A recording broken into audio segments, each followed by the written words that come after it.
When you were in primary school, did you read The Gruffalo? If you're a child growing up in England, like me, you almost certainly did. The book has sold over 13 million copies after all. But when I first read it as a child, there were definitely some things that I missed, which now, as a very well-educated, lol, and wise, double lol, adult, I finally noticed. So, let's discuss the ancient Chinese origins of the story, the controversial morality of the book that has upset teachers and parents alike, and the villainous heart of the Gruffalo himself. I'm Snipe Snap, he's my cat Lucky. Let's dive deep into the disturbingly clever world of the Gruffalo. For those who somehow don't know, the Gruffalo, released in 1999, is a beloved children's picture book written in rhyming verse by Julia Donaldson and illustrated by Axel Scheffler. It tells the tale of a cunning little mouse who escapes being eaten by various woodland predators by inventing an imaginary monster, the Gruffalo. Ironically, the made-up monster turns out to be terrifyingly real, but the quick-witted mouse manages to outsmart even him. Honestly, it's brilliant. A true David and Goliath tale. Except here, David doesn't need a pebble, just pure, unadulterated guile. But where did this quirky and slightly sinister story actually come from?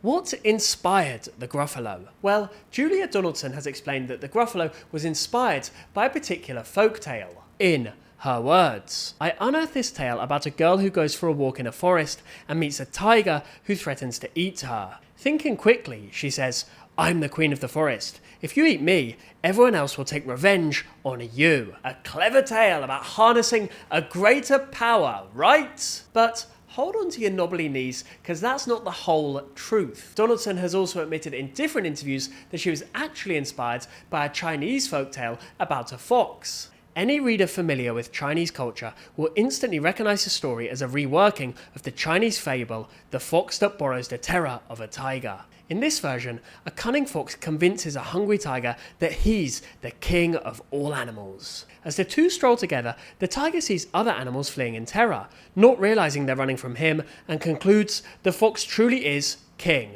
Suspiciously familiar, isn't it? Hit subscribe for more lore about books from your childhood. Thank you, back to the video. Anyway, Donaldson tweaked it. Fox/girl becomes mouse, tiger becomes imaginary monster, and Gruffalo was chosen purely because it rhymed nicely. As Donaldson herself put it, I quickly realised that using a tiger would be a problem. I had to invent a predator who wouldn't really have been in the woods. It was then I came up with this silly old fox, doesn't he know, there's no such thing as a couplet. Gruffalo just fitted the rhyme. The monster's iconic features, terrible claws, knobbly knees, turned out toes, all exist solely because they rhymed well. Donaldson compares writing these verses to songwriting as she revised them endlessly until the verses were perfect. But behind the charming rhymes and the cuddly monster lies a dark truth. Does the Gruffalo actually encourage children to lie? Some parents were genuinely worried about this. Because, after all, our hero survives entirely by deception. Julia Donaldson even acknowledged the criticism, laughingly admitting, yes, I have been criticised for being immoral, for saying you should tell lies to scare predators off. Let's be honest here,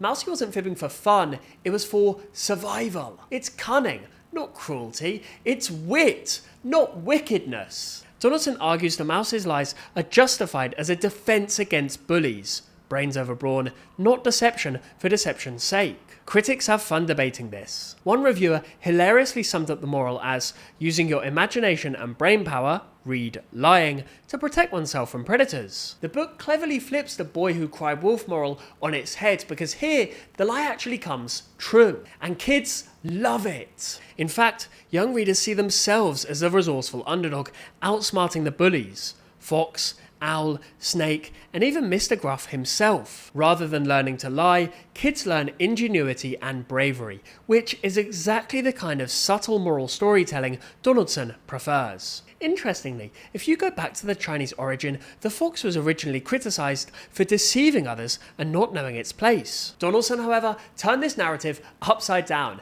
making the deception heroic. An underdog story celebrating individual cleverness and resourcefulness rather than punishing it. Take that, ancient Chinese wisdom. But there's another, even darker truth behind the Gruffalo. The Gruffalo was originally terrifying. Yep, Illustrator Axel Scheffler initially drew the Gruffalo as a much more sinister beast. Scheffler himself admitted, "My first sketches of the Gruffalo were deemed far too scary for tiny children by the editor, so I had to make them a bit rounder and more cuddly. Early sketches show a gaunt, fierce monster with smaller, scarier eyes and huge teeth." Eventually, Scheffler settled on a round-bellied, adorably goofy monster with his iconic purple prickles and a slightly comical expression. Scheffler's reasoning? Children like to be scared a little bit, but not too much. You don't want to traumatize children, and the books always have a happy end. The result was perfection. Spooky enough to excite,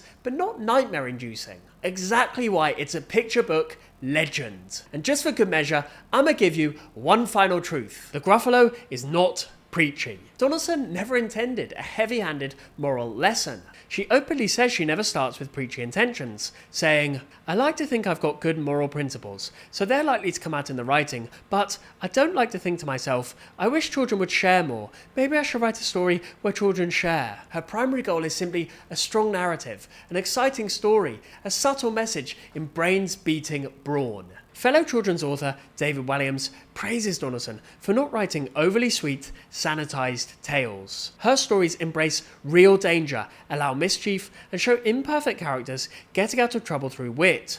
Perfect for any cheeky little reader. It doesn't shove a moral message down your throat like so many other kids' books do nowadays. 1999, honey. Oh, it was different days. Read better. In the end, the Gruffalo celebrates imagination, cleverness, and the triumph of the underdog. Yes, there are some dark truths hiding behind the cuddly exterior, borrowed Chinese fables, lies that save lives, and originally terrifying monsters. But ultimately, it remains a British classic that entertains first and subtly educates second. So, give it another read. You might be surprised what you notice. I've been Snipe Snap, he's been Lucky, this has been the dark truth behind the Gruffalo. Snipe! Snap out.